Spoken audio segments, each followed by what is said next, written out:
গত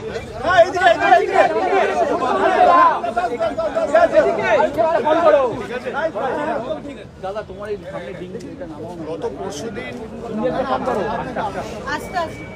আমরা 10 জনের প্রতিনিধি দল তৃণমূল কংগ্রেসের পক্ষ থেকে রাজভবনে এসেছিলাম। রাত্রি 9টার সময় আমাদের বৈঠক হয়েছিল রাজ্যপালের সাথে এবং সেদিনকে আমরা বলেছিলাম যে আগামীকাল আমরা আসবো, অর্থাৎ গতকাল আমাদের আসার কথা ছিল।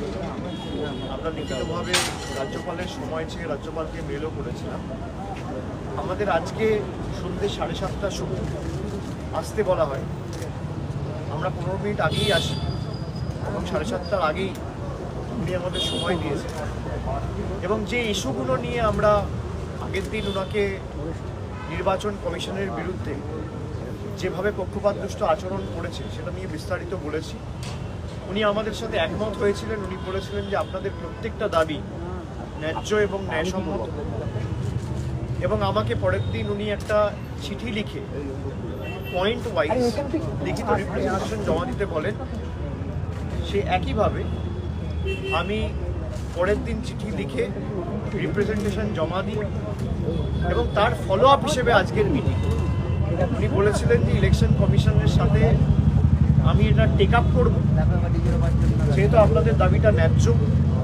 আমাদের দাবি যেগুলো ছিল তার মধ্যে অন্যতম দাবি ছিল, একটা তো কেন্দ্রীয় তদন্তকারী সংস্থার পক্ষপাতদুষ্ট আচরণ সেটা আছেই, তার সাথে যেটা সবথেকে বেশি গুরুত্বপূর্ণ সেটা হচ্ছে যে জলপাইগুড়িতে ঘূর্ণিঝড়ে ক্ষতিগ্রস্ত প্রায় 1500-1600 পরিবারে বাড়ি তৈরি করার টাকা অর্থ রাজ্য সরকার দিতে চায়, তার অনুমতি ইলেকশন কমিশন যেন সময় নষ্ট না করে রাজ্য সরকারকে ইমিডিয়েট অনুমতি দেয় যাতে সেই কাজ শুরু করা যায়।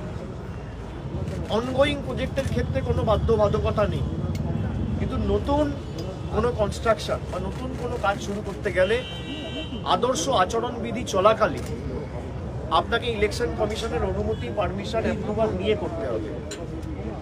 তো সেটাও আমরা অনুরোধ করেছিলাম এবং লিখিত আমরা জানিয়েও ছিলাম। সেই কপি মিডিয়ার বন্ধুদের সাথেও শেয়ার করা হয়েছে, আপনাদেরকেও পাঠানো হয়েছে।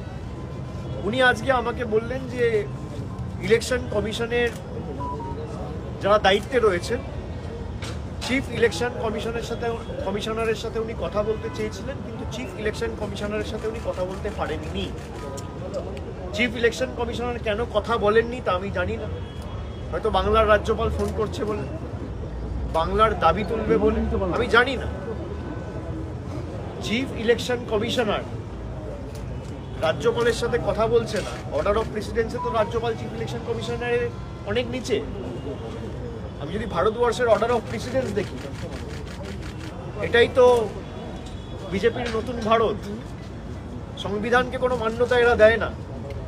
তো যাই হোক, উনি বলেছেন যে ইলেকশন কমিশনার বাকি যারা দুজন রয়েছেন তাদের সাথে ওনার কথা হয়েছে এবং তাকে প্রত্যেকটা বিষয় নিয়ে উনি অনুরোধ করেছেন ওনার তরফ থেকে যে দাবিগুলো ন্যায্য। অন্ততপক্ষে উনি মানেন যে প্রত্যেকটা রাজনৈতিক পার্টির যাতে লেভেল প্লেয়িং ফিল্ড থাকে, নিরপেক্ষভাবে নির্বাচন হয়, গণতান্ত্রিক পদ্ধতিতে হয়, অবাধ শান্তিপূর্ণ হয় এবং তদন্তকারী সংস্থা যেন পক্ষপাতদুষ্ট আচরণ না করে এবং জলপাইগুড়িতে ক্ষতিগ্রস্ত পরিবারের যাতে বাড়ির টাকা যেটা রাজ্য দিতে চায় তার অনুমতি দেওয়া হোক সময় নষ্ট না করে। এই প্রত্যেকটা বিষয় নিয়ে উনি বিস্তারিত আলোচনা করেছেন এবং উনি বলেছেন যে আমাকে ওনারা আশ্বস্ত করেছেন যে আমরা এটা টেক আপ করব।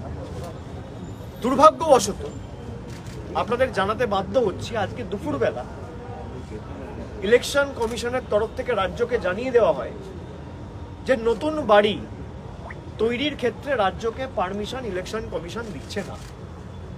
আমি আবার বলছি, নতুন বাড়ি তৈরির ক্ষেত্রে অর্থাৎ 1600 যে ক্ষতিগ্রস্ত পরিবার যাদের মাথার উপর ঘর দরকার, ছাদ প্রয়োজন, যাদের ঘর ভেঙে মানে মাটিতে ধুলোয় মিশে গেছে এই ঝড়ের কারণে, তাদের বাড়ি তৈরি করার টাকা রাজ্য দিলেও এর অনুমতি ইলেকশন কমিশন দেবে না। রাজ্যকে বলা হয়েছে তুমি ড্যামেজ দিতে পারো, আংশিক যদি ক্ষয়ক্ষতি হয়ে থাকে তাহলে 5,000 টাকা ড্যামেজ, আর যদি একটু বেশি হয় তাহলে 20,000 টাকা ড্যামেজ। আমি আপনাদের জিজ্ঞেস করতে চাই, বাংলার মানুষকে এরা বাড়ি তৈরি করার জন্য 20,000 টাকা দেওয়ার অনুমতি দিচ্ছে, এরা বাংলা বিরোধী নয় তো কারা বাংলা বিরোধী? বাংলার মানুষকে কি ভাবছে এরা, যে ভিক্ষা টাকা তো আমরা দিচ্ছি? এই যে কেন্দ্রের প্রতিনিধি এসে থাকে, রাজভবনে যে আলোটা জ্বলে, এটা বাংলার মানুষের টাকায়, ভুলে গেলে চলবে না। বাংলা থেকে কর বাবদ আপনি টাকা তুলে নিয়ে যাচ্ছেন 4,65,000 কোটি টাকা 4 বছরে, আর বাংলার টাকা বন্ধ। আপনি বাড়ির টাকা দেবেন না, আবার রাজ্য যখন বাড়ির টাকা দেবে আপনি অনুমতিও দেবেন না। না ঘর বানাউঙ্গা না ঘর বানানে দুঙ্গা, এটা হচ্ছে মোদিজির নিউ মডেল। না খাউঙ্গা না খানে দুঙ্গা নয়, মোদিজি বলে না খাউঙ্গা না খানে দুঙ্গা, না ঘর দুঙ্গা না ঘর দেনে দুঙ্গা, না আবাস বানাউঙ্গা না আবাস বানানে দুঙ্গা। এটা হচ্ছে ভারতবর্ষের শাসক দল অর্থাৎ বিজেপির মডেল। রাজ্য অনুমতি চেয়েছে 1600টা পরিবার, এটা তো তৃণমূলের ভোটার নয়, এর মধ্যে বিজেপির ভোটার রয়েছে, সিপিএম এর ভোটার রয়েছে, কংগ্রেসের ভোটার রয়েছে, তৃণমূলের ভোটার রয়েছে, সব দলের রয়েছে। আরে আগে তো এরা মানুষ। 1600 পরিবারের বাড়ির টাকা আপনি আটকে রেখেছেন, আজকে রাজ্য দিতে চাইছে, সেই টাকা আপনি দেওয়ার অনুমতিও দিলেন না। তার কারণ আজকে টাকা যদি মানুষ পায়, মানুষ তার ছাদের ব্যবস্থা করবে। আমি একটা আর্টিকেল আপনাদের দেখাচ্ছি, গতকাল একটা সংবাদপত্রে বেরিয়েছে, আমি এটা হোয়াটসঅ্যাপ গ্রুপে আপনাদের পাঠিয়ে দেবো। আপনি দেখুন, এখানে লেখা আছে organisers cheer after EC nod to release Bihu funds. আমি আবার পড়ছি, এটা গতকালের আর্টিকেল, আমি নাম বলে দিচ্ছি, টাইমস অফ ইন্ডিয়ায় বেরিয়েছে, আপনারা সবাই পেয়ে যাবেন এটা। গত পরশুদিন আসামে বিহু সেলিব্রেট করার জন্য রাজ্যের 2000 কমিটিকে ইলেকশন কমিশন অ্যাপ্রুভাল দিয়েছে যে 1.5 লক্ষ টাকা করে দেওয়া যেতে পারে এমসিসি চলাকালীন। আর বাংলায় যখন 1600 লোকের বাড়ির প্রয়োজন, তখন ঘরের টাকা দেওয়ার অনুমতি দিল না। আমরা এই কারণে বিজেপিকে বাংলা বিরোধী বলছি। আসামে বিজেপির সরকার তাই অনুমতি দিয়েছে, নিয়ম আলাদা, কানুন আলাদা, ল আলাদা। আর বাংলায় বিজেপিকে বাংলার মানুষ প্রত্যাখ্যান করেছে। বাংলার মানুষ গণতান্ত্রিকভাবে ভোটাধিকার প্রয়োগ করে মমতা বন্দ্যোপাধ্যায় সরকারকে নির্বাচিত করেছে, তাই গাত্রদাহ। সেই কারণে আসামের টাকা ছাড়ছে, বাংলার টাকা বন্ধ এমসিসি চলাকালীন। আপনি বিহু সেলিব্রেট করার জন্য আমাদের আপত্তি নেই, বৈচিত্র্যের মধ্যে একতা, এটাই ভারতবর্ষ। আপনি ছাড়ুন, 100 বার ছাড়ুন, কিন্তু একটা উৎসবে আনন্দ উপভোগ করার জন্য আপনি 1.5 লক্ষ টাকা দেবেন, আর সাধারণ খেটে খাওয়া মানুষ যাদের হাতে টাকা নেই, পয়সা নেই, অন্ন বস্ত্র বাসস্থান নেই, যাদের ঘূর্ণিঝড়ে যারা সর্বশান্ত হয়েছে, তাদের আপনি বাড়ির টাকা ছাড়বেন না, তার কারণ তারা বাংলায় থাকে। আমি আগামী পরশুদিন জলপাইগুড়ি যাচ্ছি, আমার ধূপগুড়িতে সভা রয়েছে। আমি ধূপগুড়িতে সভার পর এই 1600 পরিবারের প্রতিনিধিদের সাথে বৈঠক করব, এবং আমাদের যে প্রতিনিধি দল গত পরশুদিন দিল্লিতে প্রতিবাদ জানাতে গেছিল, নির্বাচন কমিশনের অফিসে অভিযোগ জানাতে গেছিল, তাদেরকেও আমি সেই মিটিংয়ে আসতে বলেছি, যে তাদের উপর দিনের আলোয় যে মধ্যযুগীয় বর্বরতা, নির্বাচন কমিশনের অঙ্গুলি হেলনে দিল্লি পুলিশ এবং সিআইএসএফ করেছে, ভারতবর্ষের ইতিহাসে এটা একটা কলঙ্কিত অধ্যায়। সেই 10 জন ডেলিগেশনের প্রত্যেকটা মেম্বার আগামী পরশুদিন আমি যখন জলপাইগুড়িতে যাব, এদের সাথে কথা বলবো, তারা নিজের অভিজ্ঞতা মানুষকে বলবে যে আমরা বাংলার মানুষের জন্য কাজ করতে গেছি, আমরা বাংলার মানুষের অধিকার চাইতে গেছি। আগে তো আপনি টাকা দিতেন না, এখন টাকা রাজ্য দিচ্ছে, আপনি করতে দেবেন না। এই দ্বিচারিতা কেন? আজকে মমতা বালা ঠাকুর, তার শপথ গ্রহণ অনুষ্ঠান ছিল রাজ্যসভার মেম্বারে, সেখানে উনি শ্রী শ্রী হরিচাঁদ ঠাকুর আর শ্রী শ্রী গুরুচাঁদ ঠাকুরের নাম নিয়েছে বলে মাঝপথে শপথ গ্রহণ অনুষ্ঠান বন্ধ করে দিয়েছে। আপনি ভাবতে পারছেন? মানে ঈশ্বরের জায়গায় উনি শ্রী শ্রী গুরুচাঁদ ঠাকুর আর শ্রী শ্রী হরিচাঁদ ঠাকুর বলেছেন। এটা তো ঈশ্বর। আজকে মতুয়া ভাইরা যারা বিজেপিকে ভোট দিয়েছিল এক বুক আশা আকাঙ্ক্ষা নিয়ে, যে তাদের ধর্মের প্রসার ঘটিয়ে তাদের ন্যায্য দাবিগুলো আগামী দিন বাস্তবায়িত হবে, আপনাদের পূজ্য দেবতা সেই শ্রী শ্রী হরিচাঁদ ঠাকুর আর গুরুচাঁদ ঠাকুরকে তিনি শপথ গ্রহণ অনুষ্ঠানে ঈশ্বরের সাথে তুলনা করেছেন বলে মমতাওয়ালা ঠাকুরের শপথ গ্রহণ অনুষ্ঠান জগদীপ ধনখড়, যে এখন বর্তমানে দেশের উপরাষ্ট্রপতি আর বাংলার প্রাক্তন রাজ্যপাল, তাকে শপথ গ্রহণ অনুষ্ঠান মাঝপথে থামিয়ে দিয়েছে। এবং এই জগদীপ ধনখড় ধারাবাহিকভাবে বাংলার বিরোধিতা করেছিল বলে বড় পদ পেয়েছে। এই কারণেই আমরা বিজেপিকে বাংলা বিরোধী বলি। বিজেপি খালি আপনার ভোট চাইছে না। যারা ভাবছে যে বিজেপি আপনার খালি ভোট চাইছে, বিজেপি বাংলার মানুষের ভোট চায় না। বিজেপি আপনাকে কন্ট্রোল করতে চায়, যে আপনি যদি ভোট না দেন তাহলে আপনার সব বন্ধ। এটা গণতন্ত্র, এটা একনায়কতন্ত্র বা স্বৈরতন্ত্র চলছে না। গণতন্ত্রে মানুষ ঠিক করবে, মানুষের অধিকার রয়েছে আমি কাকে ভোট দেবো কাকে দেবো না। গরিব মানুষের বাড়ি তারা গিয়ে বড় বড় ভাষণ দেয় যে মোদিজি নে পয়সা ভেজ দিয়া। আজকে 27 দিন হয়ে গেছে, আমি চ্যালেঞ্জ করেছি, শ্বেতপত্র প্রকাশ হয়েছে। আজকে অমিত শাহ এসেছিল বালুরঘাটে, বালুরঘাটকে বলছে বেলুরঘাট। আমরা কি আশা করতে পারি এদের থেকে? যেখানে মিটিং করতে আসছে জায়গার নাম জানে না। বাংলার কৃষ্টি সংস্কৃতি ঐতিহ্য তো আমি ছেড়ে দিলাম, বালুরঘাটকে বলছে বেলুরঘাট। আর একবার না, দুবার না, 5 বার বলেছে। আচ্ছা, আমি ধরে নিলাম অমিত শাহ বাংলায় থাকে না, তিনি গুজরাটে থাকে, দেশের স্বরাষ্ট্রমন্ত্রী, বাংলা জানে না, বাংলা পড়তে পারে না। স্টেজে তো সুকান্ত মজুমদার রয়েছে, সেই বালুরঘাট থেকেই প্রতিদ্বন্দ্বিতা করছে বিজেপির টিকিটে। সে বলবে না গিয়ে যে আপনি যে 100 কোটি এবং 140 কোটি ভারতবর্ষের মানুষকে নিজের পরিবার হিসেবে দাবি করেন, এবং সুকান্ত মজুমদার আজকে বলেছে যে বাংলার 10 কোটি লোক আমার পরিবার। আরে আপনি যেখান থেকে লড়ছেন তার নাম ভুল উচ্চারণ করছে, বিকৃত করে বালুরঘাটকে বেলুরঘাট বলছে। আপনি গিয়ে বলতে পারেন না যে অমিতজি এটা বেলুরঘাট নয়, এটা বালুরঘাট? চাকরি চলে যাবে।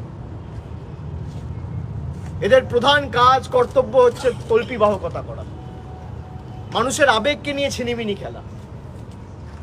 যে বালুরঘাটের 20 লক্ষ লোকের সম্মান করতে পারে না, তার কারণ তার রাজ্য সভাপতিত্ব চলে যাবে, সে বালুরঘাটের মানুষের কাছে কি ভোট চাইবে? আমি জায়গার নাম ভুল বলবো, একবার বলতে পারি, দুবার বলতে পারি, পরপর বারবার। এবং আগামী পরশুদিন আমি জলপাইগুড়িতে যাব। জলপাইগুড়িতে গিয়ে ধূপগুড়িতে সভা করার পরে আমি সেখান থেকে 1600 পরিবারের প্রতিনিধিদের সাথে বৈঠক করব, এবং দরকার পড়লে আগামী দিন আমরা রাষ্ট্রপতির সাথে সেম ডেলিগেশন দেখা করব, যে আমরা টাকা দেবো, আমরা কারোর দয়া দাক্ষিণ্যে বেঁচে নেই। কেউ যদি ভাবে দিল্লি টাকা আটকে দেবে, মানুষের বাড়ি হবে না, মানুষের ছাদ হবে না, মানুষ টাকা পাবে না। মমতা ব্যানার্জি 25,000 কোটি টাকা খরচা করে লক্ষ্মীর ভান্ডার দিচ্ছে, বিজেপির অবদান শূন্য।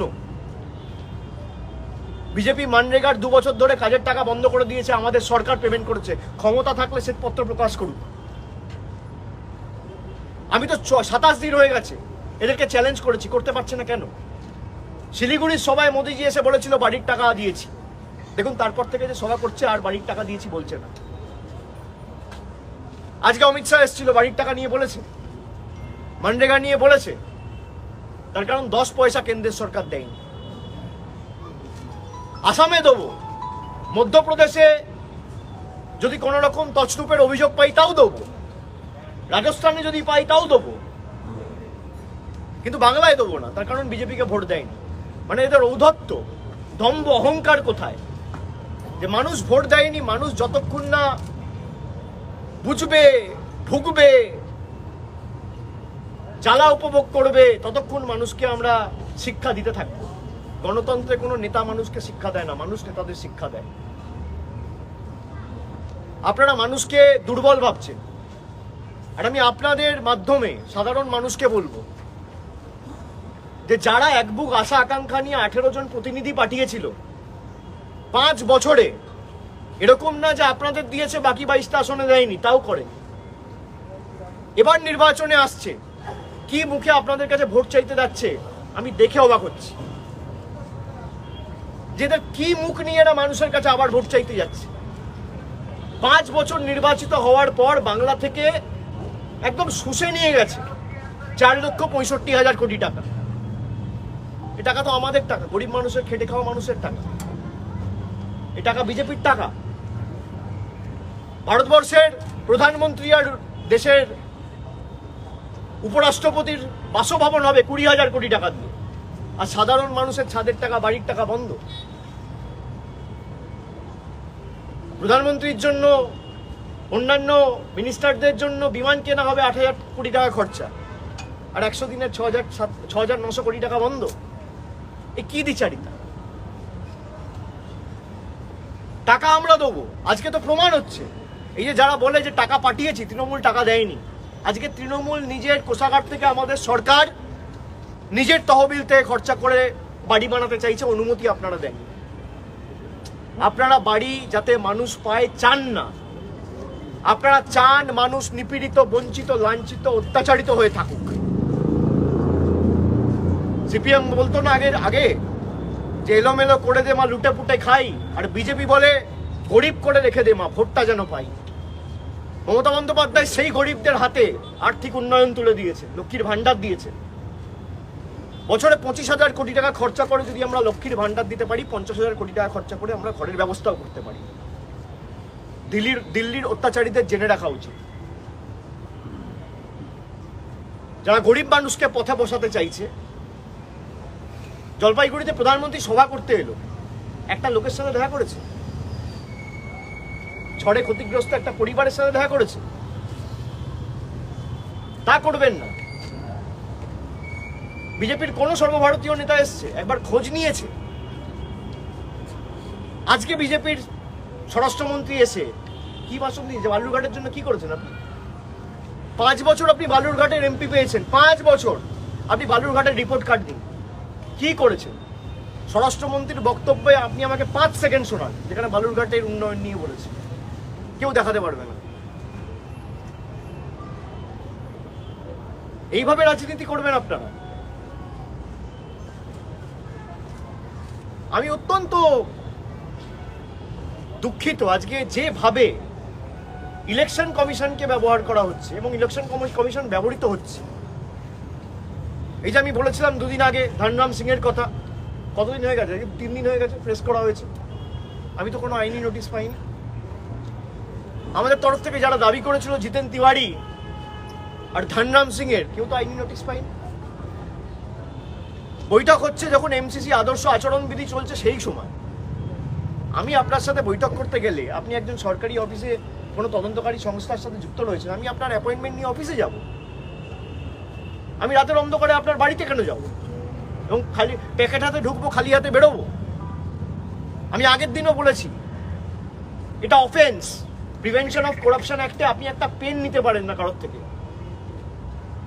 একটা মিষ্টি খেতে পারেন না, একটা কার্ড নিতে পারেন না। প্রিভেনশন অফ করাপশন অ্যাক্ট আপনার বিরুদ্ধে লাগু হবে আপনি যদি করে থাকেন। সেখানে সাদা প্যাকেট নিয়ে আপনি ঢুকছেন আর 52 মিনিট পর প্যাকেটটা বাড়িতে রেখে তারপর বেরোচ্ছেন। আমরা তো বলেছি আমাদের কাছে সিসিটিভি ফুটেজ আছে, কিন্তু বাজার গরম করার জন্য সিসিটিভি ফুটেজ আমরা ছাড়বো না, আমরা সুপ্রিম কোর্টে জমা দেবো। 2-4 দিন অপেক্ষা করুন, আমরা সুপ্রিম কোর্ট যাচ্ছি। বিজেপি অভিযোগ করছে পশ্চিমবাংলার ডিএ চেঞ্জ হয়ে যাচ্ছে। বাহ, কি সুন্দর গণতন্ত্র! ইলেকশন কমিশনের গণতন্ত্র আর বিজেপির ষড়যন্ত্র দুটো এক। বিজেপি অভিযোগ করছে ডিএম চেঞ্জ হয়ে যাচ্ছে, এসপি চেঞ্জ হয়ে যাচ্ছে, আর তৃণমূল প্রুফ দিচ্ছে, তৃণমূল জনসমক্ষে বলছে সিসিটিভি ফুটেজ আমরা আনবো।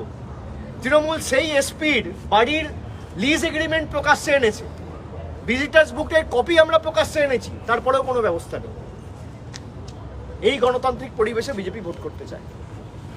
এরা ভীত সন্ত্রস্ত, এরা জানে, এরা এমন ভাবে যে গোলকিপার থাকবে না, কোনো প্লেয়ার থাকবে না, ফাঁকা মাঠে নামবো, গোল দেবো। আপনারা ফাঁকা মাঠেও গোল দিতে পারবেন না। আজকে আবার চ্যালেঞ্জ করে গেলেন, যারা আছেন সবাইকে ঢোকান। আপনার কত ক্ষমতা প্রয়োগ করুন, ফাঁকা মাঠে গোল দিতে গেলেও বলটাকে এগিয়ে নিয়ে যেতে হয়,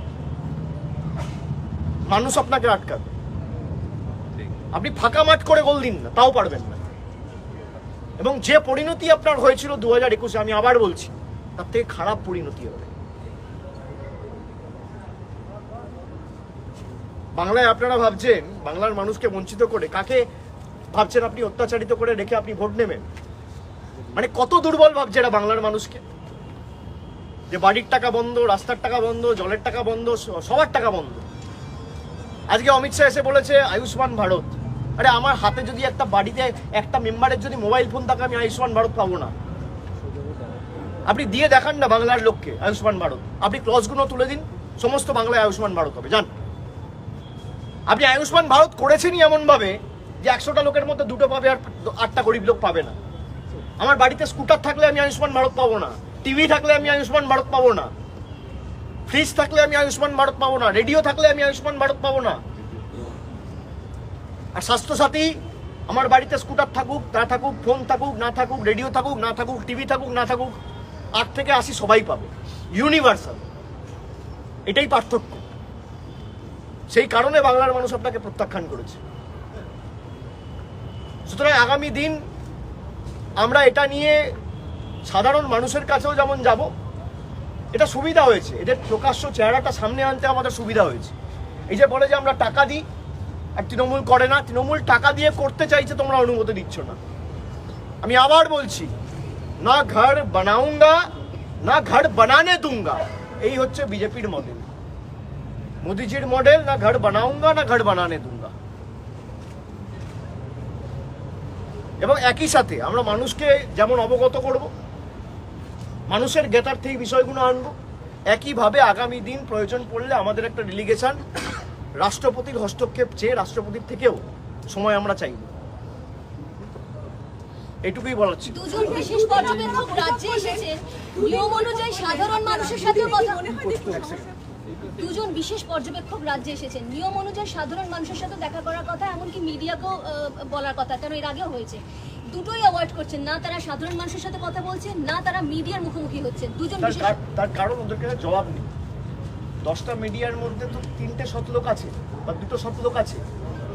7 জন আমি ধরে নিলাম বিজেপির কাছে তাদের মাথার টিকি বাঁধা, কিন্তু 2-3টেও তো সৎ লোক আছে, তারা যদি প্রশ্ন করে উত্তরগুলো তো দিতে পারবে। আমি আপনাদের কাছে আসছি, আমার তো কোনো অসুবিধা নেই, আমি সবাইকে বলছি যা প্রশ্ন করার করুন। আপনি একই প্রশ্ন বিজেপি সর্বভারতীয় নেতাদের করুন, আপনি ইলেকশন কমিশনকে করুন, যে রাজ্য সরকার লিখিতভাবে অনুমতি চেয়েছিল, আপনারা দেননি, কেন দেননি?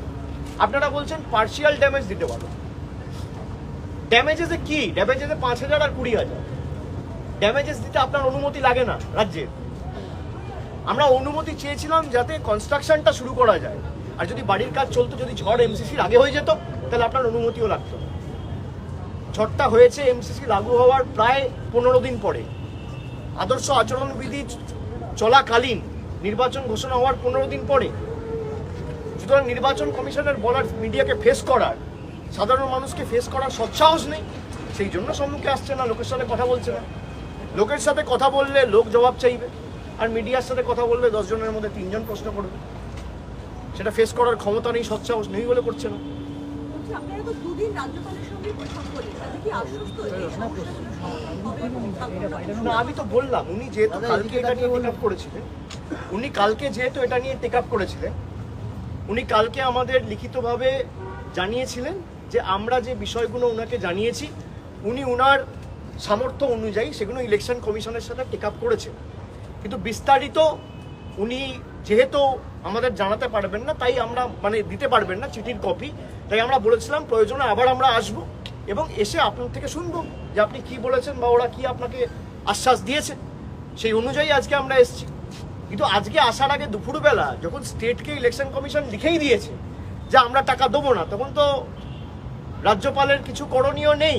আমি রাজ্যপালকে বলেছি, আপনি বলার পর আপনি একদিকে বলছেন আমাদের আশ্বাস দিয়েছেন যে আমি বলেছি ওরা করবে, আর আরেকদিকে বলছে যে স্টেটকে যে আমি দেবো না। দুটো তো একসাথে হতে পারে না। রাজ্যপাল আমাদের 100 দিনের কাজে রিপ্রেজেন্টেশন যখন দিতে এসেছিলাম আমাকে বলেছিল 24 ঘন্টার মধ্যে আমরা এটা তুলব। তারও কম্পালশন রয়েছে, আমি বুঝি।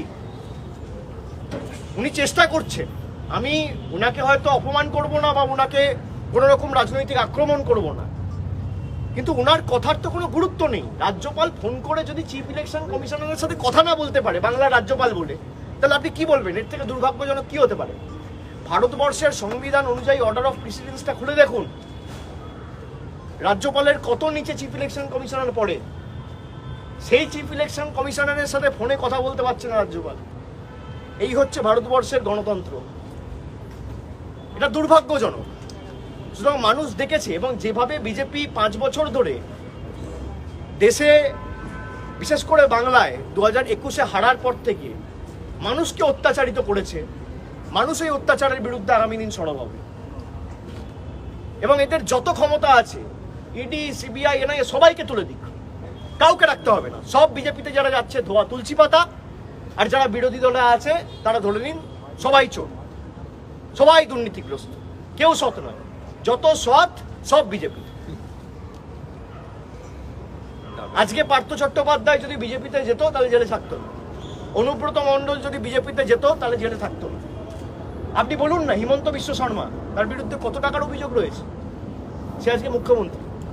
অজিত পাওয়ার, যার বিরুদ্ধে প্রধানমন্ত্রী 70,000 কোটি টাকার কেলেঙ্কারির অভিযোগ করেছিল, সে আজকে মহারাষ্ট্রের এনডিএ গভর্নমেন্টের উপমুখ্যমন্ত্রী, मोदी पासे बसे আছে। তাকে পাশে নিয়ে मोदी বলছে मैं भ्रष्टाचार के खिलाफ लड़ूंगा।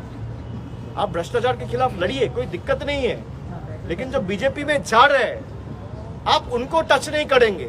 और जो अपोजिशन में है एक एक करके चुन के मैं ईडी सीबीआई को लगा के इनको जेल में डालूंगा, और जो बीजेपी में आएगा वो वॉशिंग मशीन से साफ हो जाएगा। लोगों को दिक्कत इससे है। सर आपने कहा कि वो रिपोर्ट भी शेयर किया, असम के लिए बिहू फंड्स रिलीज हुए केंद्र सरकार से, लेकिन जिनके घर क्षतिग्रस्त हुए हैं उनके लिए बंगाल सरकार को अनुमति नहीं दी गई है, क्या कहेंगे इस पर?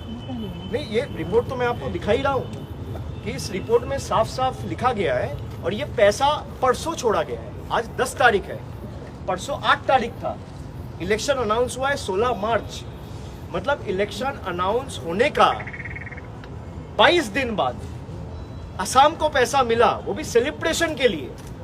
और यहाँ पे लोगों का एक्चुअल जरूरत है, लोगों का दिक्कत है। आप मानिए आपका घर के ऊपर छत नहीं होगा, आप तूफान में, आंधी में, बारिश में कैसे रहिएगा?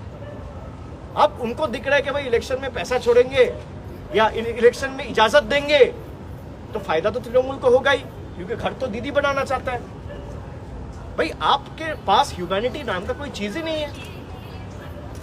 आप इलेक्शन का टाइम में अगर ये देखते हो कि तूफान के कारण जिनका नुकसान हुआ वो 2 महीना घर में रह पाए, नहीं रह पाए, कहाँ रहे, कहाँ उनके बच्चे पढ़े, आपको कोई फर्क नहीं पड़ता है। और राज्य की सरकार, प्रदेश की सरकार अपने पैसे से वो घर बनवाना चाहता है। आपसे खाली अप्रूवल ही तो मांगा है, उतना भी आपने नहीं दिया, और आपने असम को पैसा दे दिया, वो भी सेलिब्रेशन के लिए। ये दिखाता है कि बीजेपी को हम लोग और बंगाल के लोग बांग्ला विरोधी क्यों कहते हैं। अमित शाह जा रहे हैं और बालूरघाट को बोल रहे हैं बेलूरघाट। भैया आप देश के गृह मंत्री हो, आपके प्रदेश के अध्यक्ष के चुनाव प्रचार में आप आ रहे हो, आपको जगह, चुनाव क्षेत्र का नाम नहीं पता। इससे बड़ा अपमानजनक क्या हो सकता है? इसी से पता चलता है बीजेपी बंगाल को कितना समझता है। जो गारंटी दे रहे हैं उनको जगह का नाम नहीं पता। अब बंगाली पढ़ना, लिखना, सुनना, जानना, बोलना ये सब तो छोड़ ही दो। जहां जा रहे हो वो आपका प्रदेश का अध्यक्ष है, और वो भी उठ के नहीं बोल रहे कि मेरा नौकरी चला जाएगा, मेरा नौकरी खतरे में आ जाएगा। ये स्टेट ऑफ अफेयर्स है स्टेट बीजेपी का। when are you meeting president? When are you meeting president? আপনারা বিপন্ন মানুষের ভাঙা ঘর সারিয়ে দিতে চাইছেন, কিন্তু কমিশন যে অনুমতি দিল না, এরপরে কি কোনো স্টেপ নেওয়া সম্ভব? কিছু কি করা যায়? আইনত তো আপনি পারবেন না, আইনত তো আপনি পারবেন না। তার কারণ হচ্ছে নির্বাচন চলাকালীন আমরা যদি দলগতভাবেও করতে চাই সেটাও করতে পারবো, তার অনুমতিই নেই। ভারতবর্ষের ইলেকশন কমিশন যতক্ষণ না আপনাকে অনুমতি দেবে আপনি দলগতভাবেও করতে পারবেন না, বা রাজ্য সরকারের তরফ থেকে প্রশাসনিকভাবেও আপনি টেক অফ করতে পারবেন না। সুতরাং আমরা যে লড়াই করেছি এবং আমরা তাদের পাশে আছি, তারা যদি মনে করে অন্য রাজনৈতিক দলকে ভোট দেবে দিক। জলপাইগুড়ি, আলিপুরদুয়ার, কুচবিহারের লোকেরা যারা একবুক আশা আকাঙ্ক্ষা নিয়ে বিজেপিকে ভোট দিয়েছিল, আজকে আমি তাদেরকে অনুরোধ করব যে আপনারা দেখুন, আপনারা বাংলায় থাকেন বলে আপনাদের টাকা বন্ধ। আপনারা যাদেরকে ভোট দিয়ে নির্বাচিত করেছিলেন তারা লিখিতভাবে দিল্লির কাছে দরবার করে আপনাদের টাকা বন্ধ করেছে। আর আজকে যে ইলেকশন কমিশন আপনাদের টাকা আটকেছে, এখানেও এদের কোনো প্রতিক্রিয়া নেই বা কোনো সদার্থক ভূমিকা এরা পালন করেনি। আপনারা দেখুন যে আপনাদের পাশে কে দাঁড়িয়ে। আমাদের সরকার, আমাদের দল, আমাদের প্রতিনিধিরা মানুষের পাশে ছিল, আছে, থাকবে। আমরা তাদের সাথে গিয়ে আগামী দিন কথা বলবো এবং যত দ্রুত সম্ভব তাদের এই সমস্যার প্রতিকার এবং সমাধান আমরা করব। And when are you meeting president and on what issue? As I said, I will be going to Jalpaiguri day after tomorrow, and I will meet representatives and family members of all the 1600 affected families. And first I will apprise them that we have left no stone unturned. Our delegation has gone to Delhi, meet the full bench of the Election Commission, had repeatedly requested them to give the nod and approval to the state so that state can start commencing in constructing the house of the people, especially the ones who have been affected by the storm. But despite repeated requests, with folded hands, Election Commission has not given and denounced and has not given the approval or not. We will first meet the people, and then if the need be, the same delegation who went to meet the full bench of the Election Commission will seek an appointment from the Honorable President. BJP has come up with SS Ahluwalia's name for Asansol. That leads to one seat, that is from where you are contesting from Diamond Harbour. I think the best candidate for the Diamond Harbour seat would be the ED director, or the CBI director, or the NIA director. Or if the Home Minister wants to contest himself, he can also come. There's no problem. Everyone has got the right. না Everyone has got the একটা It's প্রশ্ন a democratic country. Every party, everyone has got the right to contest from wherever they want. So this is also a testament to the fact how rattled BJP are. लेकिन sir They're making allegation against Diamond Harbour. They're trying to defame Diamond Harbour, but they have failed to put up a candidate in Diamond Harbour. This speaks volumes of how the state of affairs that BJP is in Bengal. Sir उनके 10वीं list में भी नहीं है। Sir उनके 10वीं list में भी डायमंड मैं आपको हार्बर का यही कह रहा कैंडिडेट हूँ, का नाम नहीं है। मैं तो बीजेपी का सीसी में हूँ नहीं, मैं बीजेपी करता नहीं हूँ, तो उनका इंटरनल अफेयर है। मैं तो कह नहीं सकता कि क्यों नहीं कर पाए। उनको अगर लगे कि भाई अच्छा कैंडिडेट नहीं मिला या कोई खड़ा होने को तैयार नहीं, अगर तैयार होता तो अब तक आ गया होता। मे बी उनका इंटरनल डायनामिक्स है। I would leave it to their judgement and wisdom. But उनके पास भाई कैंडिडेट नहीं है। आप डायमंड हार्बर तो अलाइन करते थे, ये चुनाव नहीं होने देता है, वोट नहीं होने देता है। भैया इलेक्शन कमीशन आपकी है, पैरामिलिट्री फोर्स आपकी है। पंचायत में चुनाव हुआ, आप सब हारे। 2021 में चुनाव हुआ, आपने एमएलए को तोड़ तोड़ के डायमंड हार्बर से लेके गए। सारे विधानसभा क्षेत्र में आप डायमंड हार्बर के हारे, सातों के सात तृणमूल जीते। अब लोकसभा का चुनाव है, अभी आप कैंडिडेट ही नहीं दे पा रहे हो, फिर बोलते हो भाई तृणमूल करने नहीं देता है। This shows how incompetent, how inept, how inefficient the BJP leadership in Bengal is. 2021 সাল থেকে একটা জিনিস অবাক লাগলো, 2021 সাল থেকে প্রধানমন্ত্রী, স্বরাষ্ট্রমন্ত্রী টার্গেট হচ্ছেন আপনি, অভিষেক বন্দ্যোপাধ্যায়। এখানেও বিরোধী দলনেতা প্রতি মুহূর্তে আপনাকে এবং তৃণমূল নেত্রীকে টার্গেট করে বলে, অথচ যখন 2024-এর একটা গুরুত্বপূর্ণ নির্বাচন আপনাদের কাছে খালি টার্গেট না, বলে তো আপনাদের লাভ কাছে নেই, প্রার্থী নেই। বলে বাজার গরম করে তো লাভ নেই। উনাকে বলবো আগে প্রার্থী খুঁজুন। উনি বলেন ডায়মন্ড হারবারের লোকেরা ভোট দিতে পারে না। আমি উনাকে বলবো যে আপনারা যারা এই অভিযোগগুলো করছেন তারা নিজেরা দাঁড়ান না, এখন তো অসুবিধা নেই।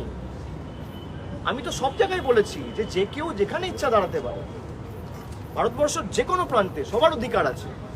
আপনারা অভিযোগ করেন যে বিধানসভায় ডায়মন্ড হারবারে ভোট হয়নি। আরে বিধানসভা হয়েছে তো সেন্ট্রাল ফোর্স দিয়ে, দায়িত্বে তো রাজ্য নির্বাচন কমিশন ছিল না, ইলেকশন কমিশন অফ ইন্ডিয়া ছিল।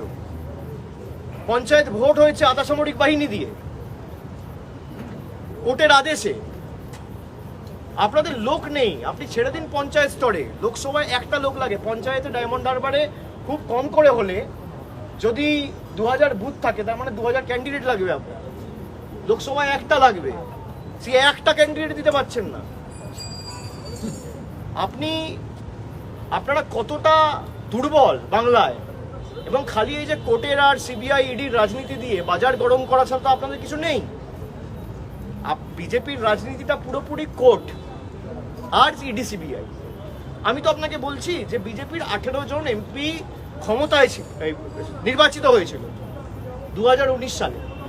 আমি বলছি 18 জন এমপি তার রিপোর্ট কার্ডটা দিক, যে 5 বছর মোদিজি ক্ষমতায় আর 5 বছর আমরা এমপি। বাঁকুড়ায় কি হয়েছে, বিষ্ণুপুরে কি হয়েছে, পুরুলিয়ায় কি হয়েছে, হুগলিতে কি হয়েছে, ঝাড়গ্রামে কি হয়েছে, কুচবিহারে কি হয়েছে, আলিপুরদুয়ারে কি হয়েছে, জলপাইগুড়িতে কি হয়েছে, বা বালুরঘাটে কি হয়েছে, বা রায়গঞ্জে কি হয়েছে, রিপোর্ট কার্ডটা দিতে পারবে না। কাজই তো করেনি, সরকারও কাজ করেনি। সরকার 5 বছর খালি রেড করেছে, আর রেড করে খালি দল ভাঙিয়েছে। যাদের বিরুদ্ধে বক্তব্য রেখেছে, যাদের বাড়ি গিয়ে রেড করেছে, পরবর্তীকালে তারা বিজেপিতে এসছে, ধোয়া তুলসী পাতা। এখানেও আপনারা দেখেছেন, যার বাড়িতে রেড করেছে সেই পরবর্তীকালে গিয়ে বিজেপি জয়েন করেছে, সে উত্তর কলকাতার প্রার্থী। নাম আমি নাই বা করলাম, কুইট প্রো কো। এই তো অবস্থা বিজেপি। আমি বলবো ডায়মন্ড হারবার নিয়ে আপনাদের যদি এতই চিন্তা থাকে, এতই অভিযোগ থাকে, আপনি নির্বাচনী লড়াইয়ে লড়ে আমাকে হারান। আমি তো বলছি যে আপনার কাছে ইডি আছে, আপনার কাছে সিবিআই আছে, আপনার কাছে ইনকাম ট্যাক্স আছে, আপনার কাছে নির্বাচন কমিশন আছে, আপনার কাছে বিচার ব্যবস্থার একাংশ আছে, আপনার কাছে সংবাদ মাধ্যম আছে, আপনার কাছে টাকা আছে, আপনার কাছে অর্থ আছে, আপনার কাছে মাসেল পাওয়ার আছে, তাও উনি প্রার্থী দিতে পারছেন না। তার কারণ সব কিছু আপনার কাছে থাকতে পারে, মানুষের রায়টা আর মানুষের ভালোবাসাটা তৃণমূলের সাথে আছে। তাই গণতন্ত্রের শেষ কথা মানুষ বলে, দেশের প্রধানমন্ত্রী, স্বরাষ্ট্রমন্ত্রী বা কোনো কেন্দ্রীয় মন্ত্রী নয়। এটা শিক্ষা নেওয়া উচিত বিজেপি। সেটা তো পুলিশ ক্ল্যারিফাই করেছে, সেটা প্রশাসনিক ব্যাপার, সেটা পুলিশ ক্ল্যারিফাই করেছে, কিন্তু আমার কোনো কিছু বলার নেই। এবং পুলিশ বলেছে যে আমাদের কাছে তথ্য আছে যে এটা লার্জার কনস্পিরেসি, হাইকোর্টে যদি মামলা হয় আমরা কোর্টে জমা দেবো। দাদা, ডায়মন্ড হারবারে নওশাদ সিদ্দিকী বিগত দিন থেকে দাঁড়াবেন বলে আত্মবিশ্বাসী ছিলেন, শেষমেশ তিনি দাঁড়াবে। শোনো, আমি একটা কথা বলি, তোমরা এই কোশ্চেনগুলো আমাকে আগেও জিজ্ঞেস করেছো। আমি বলছি নওশাদ সিদ্দিকী হোক, কংগ্রেসের কোনো নেতা হোক, বিজেপির কোনো নেতা হোক, সিপিএমের কোনো নেতা হোক, যে চাইবে, যেখানে চাইবে, তার দাঁড়ানোর অধিকার আছে। দাঁড়াও, কেউ তো বারণ করেনি। আগেও তোমরা জিজ্ঞেস করেছিলে আমাকে, সবাই সাংবাদিকদের সাথে এখন আমি কথা বলেছিলাম যে উনি দাঁড়াবেন বলেছেন। আমি বলছি দাঁড়াতেই পারে, সবার অধিকার আছে, কেউ তো বারণ করেনি। কিন্তু আমি কি বলছি আপনারা ভালো করে বুঝুন। আমি বলছি অভিযোগ করার সময় আপনারা অভিযোগ করছেন যে ডায়মন্ড হারবারে গণতন্ত্র নেই, আর প্রার্থী দেওয়ার সময় প্রার্থী দিতে পারছেন না। এই নির্বাচনটা কার অধীনে? Election commission of India. Paramilitary force Diamond হারবারে আছে কিনা? উত্তর হচ্ছে হ্যাঁ, অনেকদিন আগে পৌঁছে গেছে।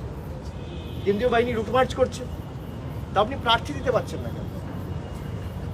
এটাই প্রমাণ যে আপনি অভিযোগ করছেন, আপনার সংগঠন নেই, মানুষ আপনাকে পছন্দ করে না, আপনাকে ভোট দেবে না। 2014 সালে বিজেপির অনেক তাবড় নেতা এসেছিল।